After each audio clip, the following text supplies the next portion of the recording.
Bias. We are in the studio once again on a beautiful day here in Seattle, Washington. Yes, yes, we are back on the air. Glad to be here with y'all this lovely afternoon here. Friday. Yes, yes. Happy Friday, y'all.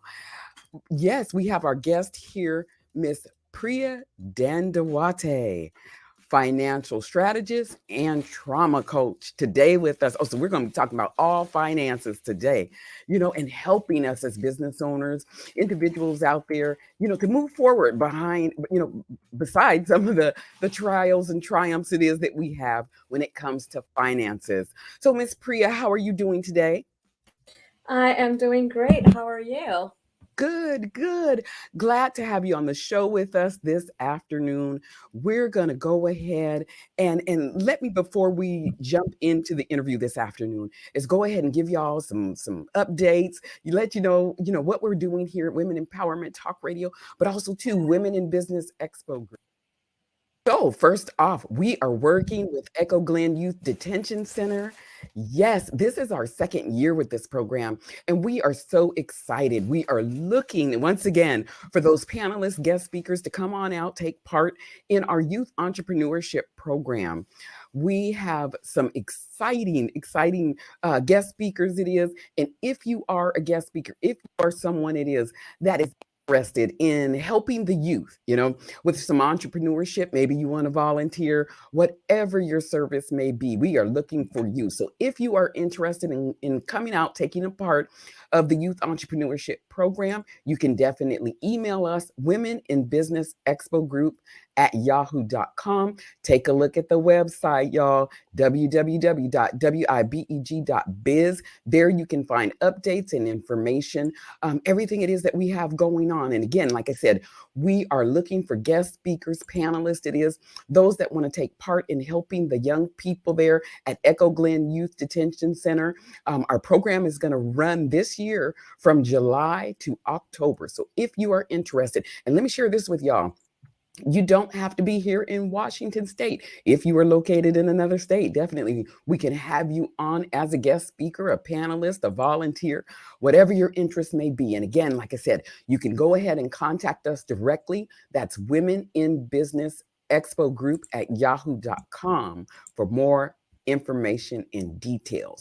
Also, too, want to let y'all know, Women in Business Expo Group, the website is up. Oh, we're doing amazing things. All right. Yes, yes. So if you are a business owner, you're looking for a place to place your products and services, definitely check out the website. That's www.wibeg.biz. There you can find the e-commerce site. There's a directory there. Oh, we're doing great things, y'all. Just serving our community and letting others know, the importance of being self-sufficient, being an entrepreneur. So definitely, again, you can take a look at that website. That's www.wibeg.biz, and continue to check us out on Facebook, Women in Business Expo Group. All right, y'all. Once again, I want to go ahead and announce our guest this afternoon. As I stated, we are going to be talking all about finances here today. And I know there's many out there that need her services. So, Miss Priya, why don't you go ahead and let our listeners know a little bit more about you? Why don't you go ahead and give us some background? Awesome. Well, my name is Priya Kumar, and I am a financial trauma coach.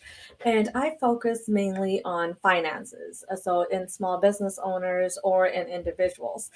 So my background comes into this area. It comes from being a financial investigator for over 12 years. I worked for the government as a financial investigator. And when I started, I hated it because I hated calling these people and telling them that they were in trouble with the government and they needed to cough up this money that they already claimed that they don't have. So I had to really change my approach and go in with empathy. And I was like, why do the majority of businesses, small business owners mainly, fail within the first 5 years of starting their own business? So I would ask them questions. I wanted to learn more. So I would ask them their stories, how they started their business, what were they doing, all those things. And what I noticed in this whole time was that they did not have a relationship with their money. Hmm. And when they didn't, when you don't have a relationship with something, you're not really going to make the time and effort to get to know it better. And that's where the lack of financial literacy came in.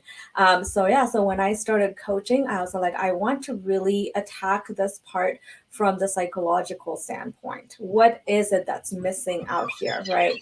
So I, at first, I started as just as a profit coach. So people who find me online and stuff like that, they will see that it says profit coach or financial strategist. And that's the reason, because I was focusing on helping businesses really understand money and become profitable and sustainable, so they don't close their doors, 2 years or 5 years down the road. And then I started talking to women groups. So I started looking at women who go through trauma, right? And they get out of it, they build their businesses and all of that stuff. But I also like, what about those people who are starting from zero? Where do they go, right? We hear that, oh, you invest your money, you that's how you grow wealth and all of that stuff. But what about when you don't have money? How do you start? So that's when I've focused mainly on financial trauma. And it that in itself started to take off. So that's how I kind of earned my name as a financial trauma coach, because I talk about money from more of an emotional standpoint. Because people, like, we need to understand that anything that we do financially is emotionally motivated. I believe I've heard that term before, people that are emotionally motivated, when it comes to spending, and not really maybe, thinking it all the way, but they're excited, about spending more money, and that's something it is, I think that we need to definitely take a look at, when it comes to us as business owners, and just as individuals also too. Why don't you go ahead? Now, you mentioned that you were working with the government, correct? Yes. Okay. What department were you in? I mean, what was that background like? Oh, that was like, it was used to be formerly BOE, more for businesses here in California and whatnot, because it's business taxes, and that's the biggest bulk of it, where they handle most of the business taxes and all of that. So yeah, that's where I was, and that's where I gained most of that knowledge. Like, I needed to understand where was this coming from and why were businesses failing. So I'm really grateful that I kind of just got dumped in that position. That wasn't really my plan. But I was like, I graduated college, and it was during the housing market crash, and no one was hiring. So I'm like, you know what? I got bills to pay, so I'm just gonna go apply anywhere, whoever takes me at this point. And it just ended up being a blessing in disguise. Yeah, and that's normally, kind of how things can work sometimes for you. Why don't you go ahead, let our listeners know, and I know from reading your bio there, you are a business owner yourself. Why don't you go ahead and let our listeners know, what's the name of your business? Also, too, what's your mission statement, and when was the company founded? Okay, awesome. Yeah. So my business is called Pivot My Profit, and that's just not in financial point. When I talk about profit, I talk about in a sense of like profitizing your own life. So your mental health, your work life balance, all of that. Because if we really look at it, being an entrepreneur, it taxes us on so many levels. So when I say pivot my profit, it's an everything, like, let's get you balanced and up there. So my business name is Pivot My Profit, and the website is pivotmyprofit.com. And what was the second question you asked? Oh, when was it founded? Yes. So my business is a COVID baby. That's when I had all this time, and I was all like, you know what? I want to actually do something more purposeful. Like, what do I do with all of my life experiences and with all of my knowledge that I have gained over time and my professional experience? I'm like, I want to create something that embodies all of it, and I get to share not just my intelligence, but also the emotional side of things, like making sense of money to other people and the areas that really keeps us stuck. So yeah, so that's how that one came about. I just wanted to become more purposeful, and I found my purpose. that, there's someone out there that deals with finances, the mental and emotional aspect behind finances. So this interview definitely, it sounds like the position it is that you have, it's very unique. So I just wanted to say that because it's very rare that you find someone that deals with the financial, mental and emotional, and how those all intertwine together. So that's definitely, I think, a benefit of working with you, because you look at, the whole person or business. Yes, yes. So I don't look at just the business itself. I want to know about the business owner too, because I tell my clients all the time, no one is just doing business with you. They're not doing business with your business. They're doing business with you because they want to know what made you start this business. What was your purpose behind it, right? Because we can all just go have jobs and don't have to worry about the stress of the survival of the business and clients and all of that stuff. So anyone starting a business, they're doing it. A lot of the times it's also more purposeful, right? Like they're doing it for a higher purpose. They want to leave a legacy. There's even trauma in that, when we are putting something together. Like I don't want to just leave something to my children, but I want to be remembered in a certain way, and that's where it comes from. So yeah, so that's why, like, I'm like, okay, you got to change your perception on how you look at money. Yes, it's a tool that makes everything possible, but we give it so much weight in such a toxic way. Like, oh, I can have money, but I cannot have the love of wanting to create that money. It's almost like being stuck in the struggling mindset, right? Oh, I'm just going to really work hard. Yes, I want it, but not really, because I don't want to be that person who changes with money. But if you really look at it, it's just the growth phase. Every stage of your business, every stage of your life, you're going to grow. Things about you is going to grow. Like change is the only constant variable of life. you know That's exactly it too. Wow, yeah. I would like for you to kind of touch on a little bit here. When it comes to business, entrepreneurship, finances, everything, how important is relationships? And as you mentioned many times here, and I'm bringing up this question because normally, when I'm speaking to business owners, I let them know, the relationship is so important. Word of mouth is great, marketing, social media, whatever it may be. But when you know someone, that goes such a long way. And like I said, I would love to have you just kind of touch on the importance of relationships, and when it comes to finance, and then the mental and emotional part of that. Relationship is trust. It's an exchange of trust, value, and hope, right? So if I have a friend, there's the trust that I can count on them. I can reach out to them. They will try to be there for me, right? Because it's not guaranteed. Life is happening for everyone, right? So relationship is that trust. And when we do business with someone, especially small business owners, like one example that I can give you is I love um, local coffee shops. That's like my place. I love getting my coffee, sitting there and whatnot. And in the times that we're living in, everyone is buried in their like phone screens and whatnot. And when you build, like, you go into this coffee shop all the time and you build a rapport with the person who's there, right? Eventually they know you so well that if one day you walk in and you don't order your regular, or you don't ask them how they're doing, they look at your face and all of a sudden they know something is wrong.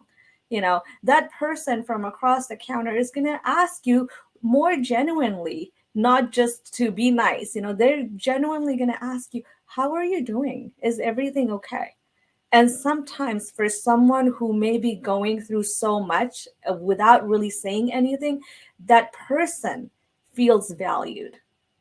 And that's the beauty of relationship. It creates value in that sense. So when I bring it in businesses, I tell them, you're not just selling a product or service, you're selling emotions. You By fixing someone's problem in their life, you are allowing them to show up for their family. right? Like it has like a domino effect. One thing leads to another, and that's the importance of relationship. And that's why it's so important to have a relationship with money. And the simplest emotional way that I can put it is, if money was a person, if you pictured money as a person, and this person was taking care of you, and they said, I don't really want anything in return here, your bills are paid, your food is taken care of, or whatnot, wouldn't we have so much gratitude for that person? There will be love, there will be respect, right? We will have that. But there's so much toxicity when we say money, that we have such a negative relationship. There's fear, there's like, oh, this is the strongest thing a client had said to me one time was, she said, it's a mental terrorism, it's the psychological terrorism for me. That's my relationship with money, because I just never have enough to make the ends meet. So now, like, this is something you need, right? But when you have a negative relationship, your thoughts are always going to be, oh, I'm never going to have enough. So you are never going to have enough, right? Because you have such a toxic relationship with it that you're not even looking at what tools and options you have available to create more of it. That is excellent, and it just kind of makes me think, back to, I remember a few years ago taking a class in regards to finances and money, and how our past affects how we think about money today.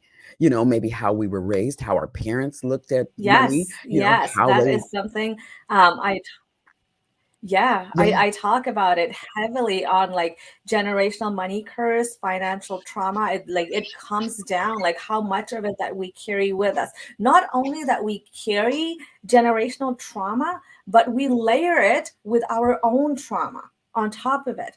And we never pause to really look at where these behaviors and these habits are coming from. We just guilt and shame ourselves. And if we really look at like intimate relationships, like families, right? You meet someone, your significant other, or your children, it's not a conversation that we have. And it's and the fear of, we think there's a right or wrong way to approach it, right? Or we think that if someone asks a question and we don't know, we're just going to look stupid, like we don't know enough, right? But the fact is that until you start talking about it and sharing it, you just never know. You're not going to have the clarity of what problems really fully exist, like deeply. And that's what we need to get to, like, okay, where is this behavior coming from? And it goes back to like colonization and slavery and migration. All of that plays such a huge role into this financial trauma. yes, yes, and that is definitely it too, So for those of you that are out there, let's take a look at our past and how, as Miss Priya said, how did our parents, teach us about money, and maybe where they may have went wrong and where we can make that correction. All right. For those of you that are just tuning in, you're listening to Rainier Avenue Radio World. This is Women Empowerment Talk Radio. And I'm your host, Carmelle Bias. And we are in the studio today with Miss Priya here. We're talking finances, we're talking mental and emotional, past issues it is that we may have as business owners, as individuals, and how we can overcome those barriers when it comes to finances. Miss Priya, let me ask you this question. We know here that you are a business owner, and this is your specialty field here. Please describe to our listeners, what type of individual or business owner, do you look for that may be in need of your services? It's broad, and there are like so many things, and most people fall into this because we've all done it, and some of us do it. So anyone who is overspending, and they know that they have a problem, they just don't know how to put the brakes on, right? And business owners who are making money, who say, I'm making money, I made this much money, but I'm not paying myself enough. Or they have no idea where their money is going. That's a big one. When I meet clients and they're like, I made $1 million, but I don't know where my money went. It's not in my bank. So like those ones like are my clients. So I look at them, and anyone who has a negative relationship with money, like they shame and guilt themselves. They have credit card debts. There are two sides of that. Like some people are in debt because they can't make the ends meet, right? So they supplement it through credit cards and whatnot. And there are some who are, like they lose their jobs and whatnot, but some of them are habitual. They're like, oh, I have a credit card. It's got this much money on it, so I'm gonna go spend it, or I'm having a bad day. So like retail therapy, like that there is something that's triggering, because it's so easy to find that instant gratification, right? That quick happiness to make yourself feel better. But then where do you draw the line? Where does it stop? Right? And and if anyone who has a relationship with money where they're like, who avoids their finances, like they avoid looking at their bank statement, their credit cards, they are like my ideal client, because they have such a deep rooted trauma when it comes to their finances that they don't even want to look at it. So yeah, anyone who doesn't really understand money and who's trying to figure out, how does this money work? Forget about investment, buying stocks and flipping homes and all those things, but really your relationship with money. Do you have a negative relationship with money? When you sit down with yourself, when you talk about money, how does it make you feel? Do you get a little anxious? Or if someone asks you questions like, oh, what's your credit score? Do you want to just get up and run? Or do you feel offended? Those are the people, because there's so much guilt and shame around money, but it actually really doesn't have a lot to do with you personally. It has a lot more to do with your trauma. The habits are just a byproduct of something way deeper, way inside you. Like, and it doesn't have to be that you had like a financially abusing partner or something like that. It could merely just be that you went through poverty, or you lost your job, or you had a single parent who worked around the clock and you barely saw them, you know, or going hungry. Like those are the things, and they spill into other areas of our lives, like eating habits. People who have gone through poverty, they have an unhealthy eating habit. Some of them, like they don't know when the next meal is going to come from, or where, or when. So whatever is in front of them, they have to eat it all. Great It is like indicator. so deeply rooted, and we don't really see like the impact of it in all other areas of our lives. Yes, and these are great indicators that Miss Priya is referring to here. That lets us know, there's definitely some trauma there when it comes to the, mental and emotional for finances. So these are Yes. great indicators. So for those of you that are out there, if these are signs it is that you're seeing here and what it is that we're discussing today, you definitely want to reach out to Miss Priya here. Get a consultation or something. Find out, your I'll say emotional barriers here, when it comes to money. Why don't you go ahead and let our listeners know, how does one contact you? The best way, everyone is on social media. So that's the easiest. You can find me on Instagram. And if you just search profitcoach.priya, or if you just type in profitcoach.p, my picture, my name will come up. And you just give me a follow and send me a message that you heard me on this talk show, and these are the questions you have. I am happy to give anyone like a 15-minute free consultation. And I tell everyone, please come with a specific problem. Because in 15 minutes, I can still diagnose some of the things that you may be experiencing and give you tips to work through them. I know that money can be hard for a lot of people, and sometimes they can't afford services and whatnot.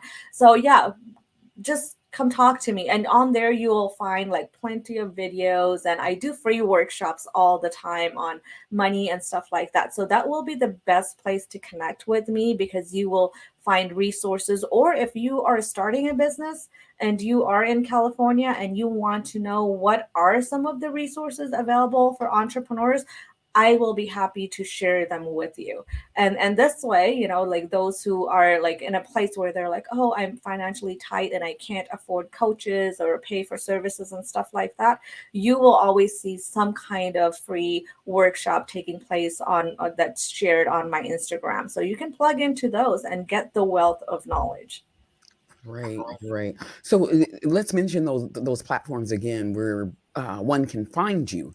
Then you mentioned Instagram, and is there any other place else? Yes, LinkedIn as well as where I'm at, and you can just search by my name on there, Priya Kumar. But I feel like Instagram is the most easiest one because I'm the only profit coach on there. So once you type in profit coach dot, I will be the first one that pops up on there.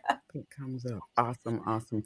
Let Do you have any upcoming events, maybe any webinars or something for those it is that are out there, listening, tuned in this afternoon that they can, hopefully jump on and learn more about the work it is that you're doing?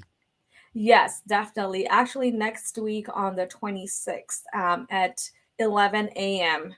Pacific time, I have a workshop. It's a free webinar, and it's called Foundations for Success. So we're going to be talking about more like people who are managers and people who are starting their business, and they really want to know how to find that balance and create that visibility. Most people are working from home and they're trying to get promoted, but then they hit that roadblock of like, oh, people, I have no visibility because I'm not in the office. They don't really see my work and stuff like that, right? So how do you create that visibility for yourself and finding that balance? Like, okay, I'm doing all these things, but I'm feeling burnt out. How do you prevent that? And then the strategies of like prioritizing, because there's so many things happening in our lives, but what are the things that you should prioritize that's going to take you to that next goal and get you that next promotion or that client or whatever it may be. So it's actually on Eventbrite, and it's called Foundations for Success. And if you also go on my Instagram page, there is a link on there as well. Awesome, awesome. I want to thank you again, Miss Priya, for your time this afternoon, and encourage those out there to go ahead, reach out to her, for those services it is that she offers. And I want to thank you once again for tuning in to Women Empowerment Talk Radio here on Rainier Avenue Radio World. All right, y'all. Until next time.